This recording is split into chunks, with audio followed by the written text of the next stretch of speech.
अस्सलामुअलैकुम, मेरा नाम है जहासिफ हाशमी और ये है Lexus ES 300 hybrid 2021 model. Pakistan में गाड़ियों को समझने वाले बहुत ही कम लोग हैं, लेकिन जिनको इस गाड़ी की समझ है उनके लिए गाड़ी लिटरली एक कलेक्टर आइटम है। ये गाड़ियाँ पाकिस्तान में बहुत कम है, ऑलमोस्ट ना होने के बराबर है, और ये गाड़ी लिटरली एक बहुत अच्छा पैकेज है ये कैमरी का थोड़ा लग्जरियस वर्जन, क्योंकि ये लेक्सस है। साइज के लिहाज से ये गाड़ी ऑलमोस्ट कैमरी ही है और कैमरी के प्लेटफॉर्म पे बेस्ड है, बट क्योंकि लेक्सस है तो इसमें फीचर्स बहुत ज़्यादा दिए गए हैं। परफॉर्मेंस के लिहाज से भी ये गाड़ी थोड़ी बेहतर है, और इसके अलावा लग्जरी इसमें लिटरली लेक्सस LX 570 वाली है। ये सब मैं कवर करूँगा आगे जाके। फिलहाल अगर बात की जाए इस गाड़ी की प्राइस की, तो इसकी डिमांड है 2,95,00,000 रुपए, बट जैसी ये गाड़ी है उसके लिहाज से ये वर्थ इट है, जस्टिफाइबल है। किस तरह से ये गाड़ी जस्टिफाई करती है अपने प्राइस को ही मैं आगे मेंशन करूंगा इस रिव्यू में। और ये गाड़ी साइकिल मोटरस्पोर्ट के पास अवेलेबल है। अगर आपने इसके बारे में कोई इन्फॉर्मेशन लेनी है तो आप दिए गए नंबर पर कॉल कर सकते हैं, या फिर आप साइकिल मोटरस्पोर्ट को विजिट कर सकते हैं, जो कि रावलपिंडी में DH2 के गेटमैन का अपोजिट लोकेटेड है। हमारी एक और ब्रांच भी है रावलपिंडी मरी रोड पे। Overall it's a great luxury sedan and today I am going to review it.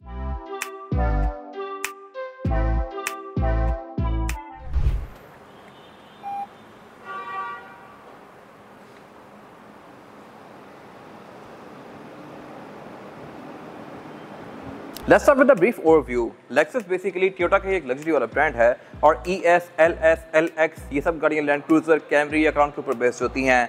और अगर बात की जाए इस गाड़ी की, तो जैसा कि मैंने बताया कैमरी के ऊपर बेस्ड है, लेकिन लेक्सस का एक मतलब है। लेक्सस की जो फुल फॉर्म है वो है लग्जरी एक्सपोर्ट्स टू US, और ये गाड़ियाँ US के लिए डिज़ाइन की गई होती हैं। मोस्टली गाड़ियाँ अगर आप जापान की देखें तो उनके स्पीडोमीटर 180 तक लिमिटेड होते हैं, 180 किलोमीटर पर आवर, लेकिन जितनी लेक्सस होती हैं इनके मीटर 260 या 240 तक होते हैं। इसकी वजह यह है कि ये बनाई ही US के लिए जाती हैं। खैर, बाकी जहाँ तक बात है फीचर्स की, तो इसमें ये अच्छे खासे दिए गए हैं। अब कहने को ये एक सेडान है, लेकिन इसमें कॉर्नरिंग लाइट्स आती हैं बड़ी बड़ी SUVs की तरह। फिर इसके अलावा इसके हेडलाइट्स हैं भी काफ़ी ज़्यादा पॉइंटी और शार्प सी, और इसके फ्रंट पे ये लेक्सस की X शेप की ग्रिल दी गई है, जो कि दूर से बताती है कि ये गाड़ी लेक्सस फैमिली की कार है। फिर इसके अलावा इसका जो ये लोगो है इसमें ब्लू कलर की लाइनिंग दी गई है, जो कि शो करवाती है कि ये गाड़ी हाइब्रिड है, और ये जो इसकी ग्रिल है ये बेसिकली ओशन वेव डिज़ाइन में है। फिर इसके अलावा इसमें यहाँ पे कोई फॉग लैंप वगैरह नहीं आते, लेकिन उसकी ज़रूरत भी नहीं है। इसकी हेडलाइट की विजिबिलिटी इतनी है कि आपको उसकी ज़रूरत ही नहीं पड़ती। फिर इसकी जो DRL है ये भी काफ़ी हद तक लेक्सस LX 570 से मिलती जुलती हैं। बोर्ड्स का अच्छा खासा मैसिव है, ऊपर यहाँ पे सेंसर्स दिए गए हैं, बम्पर और पार्किंग सेंसर्स दिए गए हैं, और इस एंगल से भी ये गाड़ी काफ़ी अग्रेसिव लगती है, क्योंकि ये गाड़ी काफ़ी लो, पतली और चौड़ी है। और इसके अलावा बाकी साइज़ के लिहाज से ये गाड़ी एक डी सेगमेंट की सेडान है। फिर ये गाड़ी क्योंकि नई वाली लेक्सस की जनरेशन में से एक है, तो इसके साइड मिरर डोर के अंदर माउंटेड हैं। फिर जहाँ तक बात है फीचर्स की, तो इसमें साइड मिरर रिट्रैक्टेबल हैं, एडजस्टेबल हैं, इनमें ऑटो का फीचर भी है, और इसके अलावा ये हीटेड भी हैं। फिर इनमें ब्लाइंड स्पॉट पॉइंटर्स भी दिए गए हैं, और जैसा कि मैंने बताया साइज़ के लिहाज से ये गाड़ी एक डी सेगमेंट की सेडान है, यानी कि सिविक वगैरह से ज़्यादा बड़ी है। सिविक के साइज़ की लेक्सस IS आती है। बाकी इसके अलावा इसमें सनरूफ दी गई है। ये गाड़ी वर्थ इट तो है, लेकिन कैमरी जो इसके साथ की थी उसकी मार्केट रिसेंटली काफ़ी ड्रॉप हुई होगी, क्योंकि टोयोटा इंडस ने भी पाकिस्तान में कैमरी काफ़ी सस्ती कर दी है। आपको 310, 320 में नई वाली कैमरी ब्रांड न्यू मिल जाती है यहाँ पे, लेकिन वो फीचर्स के लिहाज से बिल्कुल बेसिक होती है, और एक कैमरी से भी ऊपर की एक कैटेगरी है और उसी प्राइस में है। लेकिन लग्जरी के लिहाज से, जैसा कि मैंने बताया, ये बहुत नेक्स्ट लेवल पे है। तो पाकिस्तान में ये गाड़ी टोटली वर्थ इट है। गल्फ कंट्रीज़ में ये गाड़ियाँ बहुत ज़्यादा डिज़ायरेबल होती हैं, क्योंकि इतनी रोबस्ट गाड़ी और कोई नहीं है। Camry world wide most durable car का रिकॉर्ड होल्ड करती है। बाकी इसके अलावा इसमें एंट्री एग्जिट भी आसान है, क्योंकि गाड़ी आपकी हाइट पे ही है, और जिस एरा की ये कार है उस एरा में टेल लाइट्स काफ़ी हद तक ऐसी ही आती थी। More on that later. बाकी गाड़ी फ्रंट व्हील ड्राइव है, आती है इसमें ऑल व्हील डिस्क ब्रेक है। रेयर डोर पैनल्स भी इसके अच्छे खासे मैसिव हैं।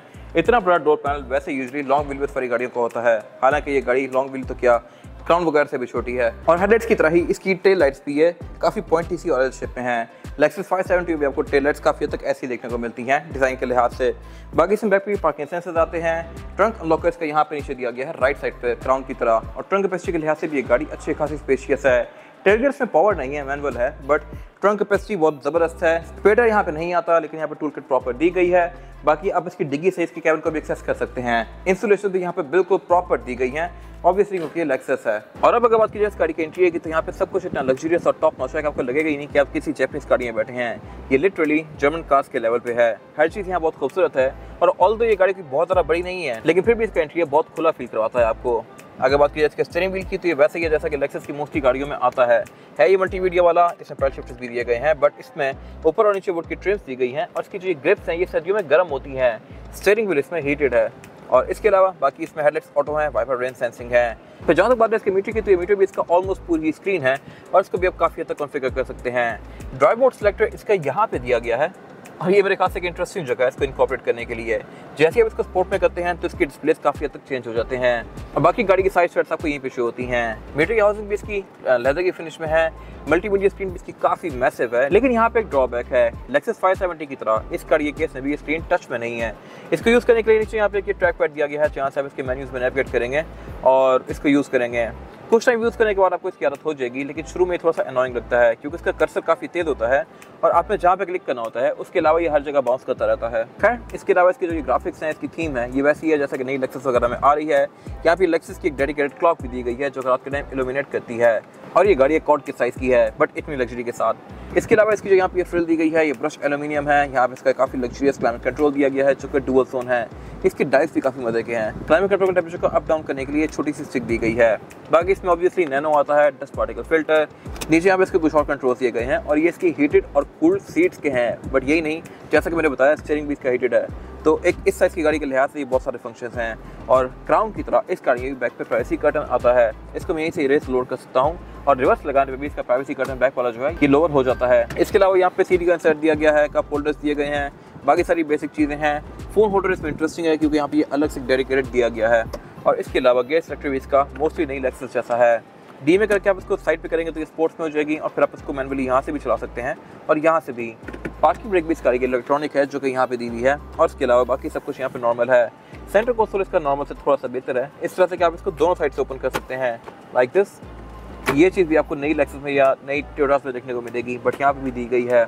इसके अलावा सीट्स इसकी काफ़ी लग्जरियस हैं, ये ब्लैक और वाइट के कॉम्बिनेशन में हैं इलेक्ट्रॉनिकली एडजस्टेबल। ड्राइवर की सीट में लंबा सपोर्ट, थाई सपोर्ट भी आता है और सेम लेदर इसका डोर्स के अंदर भी कंटिन्यू किया गया है। डोर हैंडल भी इसके लुक्स के लिहाज से काफ़ी खूबसूरत हैं और ड्राइवर की सीट में 2 मेमोरी फंक्शन भी आते हैं।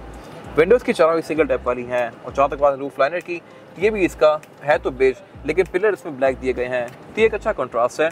और एयरबैग इस गाड़ी में 10 आते हैं, एक स्टीयरिंग व्हील में, एक डैशबोर्ड में, 4 पिलर्स में, 2 सीट के साइड पर और फिर एक ड्राइवर के नी पे और फिर एक पैसेंजर के नी पे भी। पैसेंजर वाला भी नई गाड़ियों में ही आता है, पहले नहीं था। इसके अलावा ग्लव कंपार्टमेंट भी इसका काफ़ी स्पेशियस है। इसकी जो कैबिन लाइट्स हैं ये भी टच में है, मोस्टली लेक्सस की तरह। और इसके अलावा इसमें सनरूफ भी दी गई है। फिर इस गाड़ी में एंट्री और एग्जिट भी काफ़ी आसान है क्योंकि इसके डोर्स बहुत ज़्यादा बड़े हैं। मैंने बाहर से तो बताया था, लेकिन अंदर से इसका फ़ायदा ये है कि इसकी विंडो बहुत बड़ी है और आपको एक लग्जरियस सी फीलिंग आती है इसमें बैठ के। फिर इसके अलावा एंट्री और एग्जिट जैसा कि मैंने बताया आसान है। इसमें बैक पे सीट से ही पीछे तक जा रहा है इसकी डोर की ओपनिंग, तो ये एक अच्छी चीज़ है। तो जहाँ तक बात है स्पेस की, तो इसमें लेग रूम भी डिसेंट है और हेड रूम भी, बट चौड़ाई के लिहाज से क्योंकि ये बहुत ज़्यादा बड़ी गाड़ी नहीं है तो इसमें बैक पे 2 ही लोग कंफर्टेबली बैठ सकते हैं। बट 3rd पर्सन आ चाहे तो आ जाएगा, लेकिन फिर ज़्यादा कंफर्टेबल नहीं होंगे क्योंकि सेंटर में फ्लोर बेड भी फ्लैट नहीं है और सीट भी डेडिकेटेड प्रॉपर सीट नहीं है। इसके अलावा रेयर पैसेंजर्स के लिए यहाँ पे 2 पावर आउटलेट दिए गए हैं टाइप ए वाले और इसके अलावा यहाँ पे फिर एक और पावर आउटलेट दिया है जहाँ पर आप कुछ प्लग करके प्ले कर सकते हैं। साउंड सिस्टम इस गाड़ी में डिसेंट आता है और इसके अलावा बाकी यहाँ पे माइक्स दिए गए हैं ऑडियो रिसीविंग के लिए। सेंटर कंसोल भी ये गाड़ी ऑफर करती है जिसमें फीचर्स भी अच्छे दिए गए हैं और इसके अलावा यह भी काफ़ी कंफर्टेबल। लेदर इस पर आम गाड़ियों की तरह हार्ड सा नहीं है। फिर इसकी डिग्गी को भी आप यहीं से एक्सेस कर सकते हैं और इसको आप लॉक भी कर सकते हैं ताकि अगर बैक पे आपने किसी बंदे को लिटाया हुआ हो तो वो यहाँ से बीच में हाथ ना निकाल दे। खैर, इसके अलावा बाकी यहाँ पे सीट बेल्ट दी गई हैं, आसपास इसके पोर्ट्स दिए गए हैं और इसके अलावा यहाँ कुछ खास है नहीं। और अब अगर बात कीजिए इस गाड़ी के इंजन की, तो इंजन ये गाड़ी बहुत सारे ऑफर करती है, लेकिन ये इंजन आपको मोस्टली देखने को मिलेगा पाकिस्तान में भी और फॉरेन कंट्रीज में भी क्योंकि इंजन हाइब्रिड है, फ्यूल इकोनॉमिकल है और at the same time durable भी है। ये 825A इंजन है जो कि 2500 CC naturally aspirated hybrid engine है। टर्बो वगैरह इसमें नहीं दिए गए, नई वाली कार में टर्बो भी आ गए हैं जिसकी वजह से उसकी परफॉर्मेंस बहुत नेक्स्ट लेवल पर चली गई है।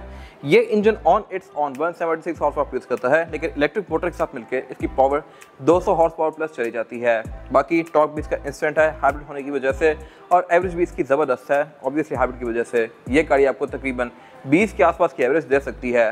बाकी इसके अलावा इसका बोनट प्रॉपर हाइड्रोलिक से ओपन होता है, यहाँ पे इंसुलेशन भी दी गई हैं। इंजन बेस का काफ़ी नीटली और टाइटली पैक्ड है और इसके अलावा बाकी इसमें ABS, traction control, drive modes ये सब आते हैं। ट्रांसमिशन इसमें ECVT है, तो ये कंबाइंड एक बहुत अच्छा पैकेज है ड्यूरेबिलिटी के लिहाज से भी और इसके अलावा फ्यूल इकोनॉमी के लिहाज से भी। और अब अगर बात कीजिए इसका टायर साइज की, तो इसमें टायर साइज है 215, 55 और 17 इंच का रिम है इसमें जो कि मल्टी स्पोक है। इसमें से बड़े रिम भी ऑफर होते हैं बट स्टिल ये भी अच्छा है। टायर से मिशलिन के हैं जो कि ऑलमोस्ट ब्रांड न्यू है और इसमें ऑल व्हील डिस्क ब्रेक आती है। फिर इसमें ABS, ट्रैक्शन कंट्रोल और ड्राइव मोड्स भी हैं। ये था आज का रिव्यू। अगर आपको ये रिव्यू पसंद आया है तो इसको लाइक कीजिए, मेरे चैनल को सब्सक्राइब कीजिए और अगर आपके पास इस गाड़ी से रिलेटेड कोई राय है तो उसको कमेंट सेक्शन में शेयर जरूर कीजिएगा ताकि वो लोग जो ये गाड़ी लेने वाले हैं वो आपकी राय से फ़ायदा उठा सकें। अपना ख्याल रखिएगा। Thank you.